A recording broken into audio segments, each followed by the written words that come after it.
শুভেন্দু অধিকারীর চোখ ফাঁকি দিয়ে ভারত থেকে বাংলাদেশে ঢুকছে লাখো লাখো গরু। নিজের গরু গোপনে ভালো দামে বিক্রি করতে পেরে খুশিতে মাতোয়ারা হিন্দু ব্যবসায়ীরা। অন্যদিকে বিপুল পরিমাণ গরু বাংলাদেশে আসায় চাপের মুখে পড়েছেন বাংলাদেশি খামারিরা। প্রিয় দর্শক, আজকের বিশেষ প্রতিবেদনটি দেখার আগে চ্যানেলটি সাবস্ক্রাইব করে দেবেন। কমেন্টে জানিয়ে দেবেন আপনি কোন জায়গা থেকে ভিডিওটি দেখছেন। ভারতের পশ্চিমবঙ্গে এবার ঈদুল আজহাকে ঘিরে এক অদ্ভুত উত্তেজনা তৈরি হয়েছে। কাগজে কলমে আইন কঠোর, প্রশাসনের নজরদারিও আগের চেয়ে অনেক বেশি। কলকাতা হাইকোর্টে গরু জবাই সংক্রান্ত কড়াকড়ি বহাল থাকার পর থেকেই মুসলিম অধ্যুষিত এলাকাগুলোতে শুরু হয়েছে চাপা উদ্বেগ। খোলা বাজারে গরু বিক্রি কমে গেছে, অনেক জায়গায় ব্যবসায়ীরা প্রকাশ্যে পশু আনতেও ভয় পাচ্ছেন। কিন্তু সীমান্ত ঘেঁষা অঞ্চলগুলো বলছে ভিন্ন গল্প। দিনের বেলায় নিস্তব্ধতা থাকলেও রাত নামার সঙ্গে সঙ্গে বদলে যায় পুরো দৃশ্যপট। সীমান্তের অন্ধকারে শুরু হয় নিঃশব্দ চলাচল, আর সেই চলাচলের কেন্দ্রবিন্দুতে থাকে গরু পাচারের বিশাল নেটওয়ার্ক। গোপন সূত্রগুলোর দাবি, পশ্চিমবঙ্গের বিভিন্ন এলাকা থেকে এখনও হাজার হাজার গরু সীমান্তের দিকে নেওয়া হচ্ছে। কাঁটাতারের ফাঁক, নদীপথ, চড়া অঞ্চল সবকিছু ব্যবহার করছে পাচারকারীরা।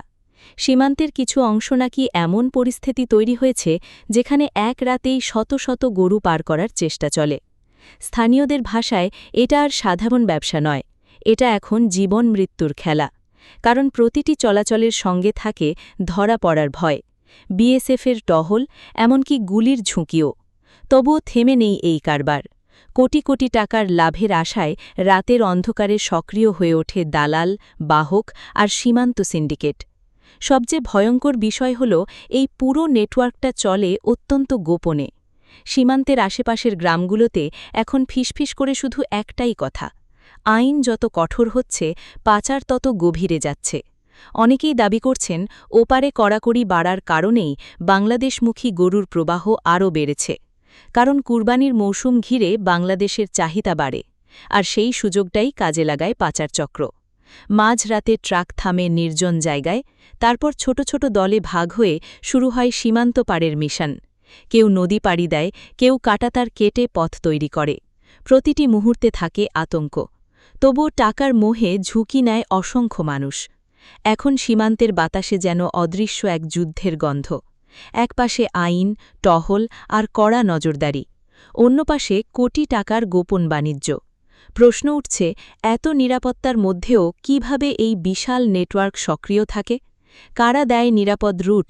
কারা নিয়ন্ত্রণ করে এই অন্ধকার সাম্রাজ্য?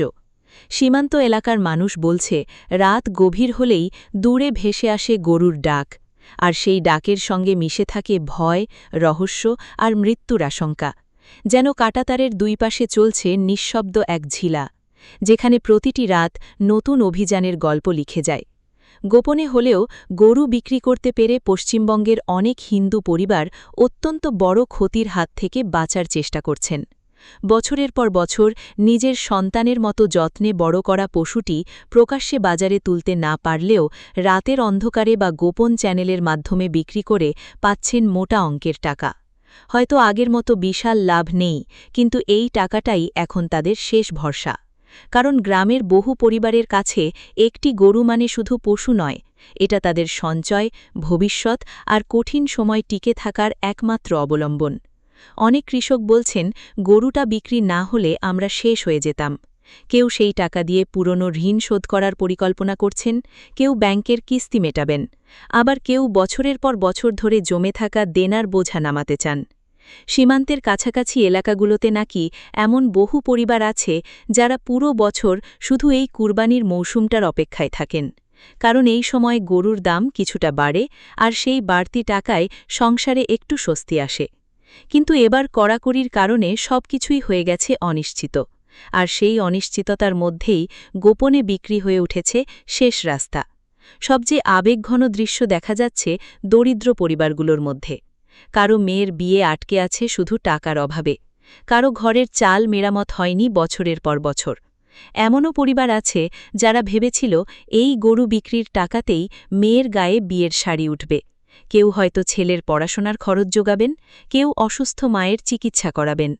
তাই গরু বিক্রি তাদের কাছে শুধু ব্যবসা নয়, এটা স্বপ্ন বাঁচিয়ে রাখার লড়াই। আর সেই স্বপ্ন পূরণের আশাতেই তারা নীরবে যুক্ত হচ্ছেন এই ঝুঁকিপূর্ণ গোপন বাণিজ্যে। কিন্তু পুরো পরিস্থিতিটা যেন এক ভয়ঙ্কর দ্বন্দ্বের গল্প। একদিকে ধর্ম আর রাজনীতির উত্তপ্ত হিসাব, অন্যদিকে সাধারণ মানুষের বেঁচে থাকার সংগ্রাম। রাত গভীর হলে সীমান্তের অন্ধকারে যখন গরুর সারি এগোয়, তখন শুধু পাচারের গল্প নয়, সঙ্গে এগোয় শত শত পরিবারের আশা, কষ্ট আর অপূর্ণ স্বপ্ন। কেউ হয়তো মনে মনে হিসাব করেছেন ঋণ মুক্ত হবার দিন, কেউ মেয়ের বিয়ের তারিখ ঠিক করেছেন। আর ঠিক তখনই কাঁটাতারের ওপারে শুরু হয় আরেক দৌড়, যেখানে প্রতিটি পদক্ষেপে লুকিয়ে থাকে ভয়, রহস্য আর অজানা ভবিষ্যতের ছায়া। তবে সীমান্তের ওপার থেকে বিপুল পরিমাণ গরু বাংলাদেশে ঢোকার গুঞ্জন ছড়িয়ে পড়তেই অস্বস্তি বাড়তে শুরু করেছে দেশের খামারিদের মধ্যে। সারা বছর খড়, ভুসি আর খাবারের বাড়তি দামের চাপ সামলে যারা কষ্ট করে গরু লালন পালন করছেন, তারা এখন আশঙ্কা করছেন কুরবানির বাজারে কাঙ্ক্ষিত দাম হয়তো আর মিলবে না। কারণ বাজারে পশুর সংখ্যা বেড়ে গেলে স্বাভাবিকভাবেই দর কমে আসে, আর সেই প্রভাব সবচেয়ে বেশি পড়ে স্থানীয় খামারিদের উপর। অনেকেই বলছেন, আমরা পুরো বছর আশা নিয়ে গরু বড় করি, কিন্তু শেষ মুহূর্তে যদি বাজার ভেঙে যায় তাহলে সব পরিশ্রমই বৃথা হয়ে যাবে। বাংলাদেশের বিভিন্ন অঞ্চলের খামারিরা ইতোমধ্যেই হিসাব কষতে শুরু করেছেন। কেউ ব্যাংক ঋণ নিয়ে খামার দাঁড় করিয়েছেন, কেউ জমি বন্ধক রেখে পশু কিনেছেন। তাদের ধারণা ছিল এবারের কুরবানির ঈদে ভালো দাম পাওয়া যাবে, কারণ গত কয়েক মাস ধরে গরুর খাদ্য ও পরিচর্যার খরচ অনেক বেড়ে গেছে। কিন্তু সীমান্ত দিয়ে ভারতীয় গরু প্রবেশের খবর ছড়িয়ে পড়তেই বাজারে তৈরি হয়েছে অনিশ্চিততা। ব্যাপারীরা কম দামে দর হাঁকছেন, আর খামারিরা দুশ্চিন্তায় দিন কাটাচ্ছেন। শেষ পর্যন্ত লাভ তো দূরের কথা, মূলধনেই উঠে আসবে না। সবচেয়ে বড় চাপটা পড়েছে ছোট ও মাঝারি খামারিদের উপর। বড় ব্যবসায়ীরা হয়তো লোকসান সামলে নিতে পারবেন, কিন্তু গ্রামের সাধারণ খামারিদের জন্য একটি গরুই হতে পারে পুরো বছরের আয়। কেউ সেই টাকা দিয়ে সন্তানের পড়াশোনার খরচ চালানোর পরিকল্পনা করেছিলেন, কেউ নতুন ঘর তুলবেন ভেবেছিলেন। এখন তাদের কণ্ঠে শোনা যাচ্ছে হতাশা। অনেকেই বলছেন, দেশি খামারিদের বাঁচতে হলে বাজার নিয়ন্ত্রণ জরুরি, কারণ তারা আশঙ্কা করছেন যদি কম দামে বাজার ভরে যায় তাহলে ভবিষ্যতে মানুষ গরু পালনে আগ্রহ হারিয়ে ফেলবে।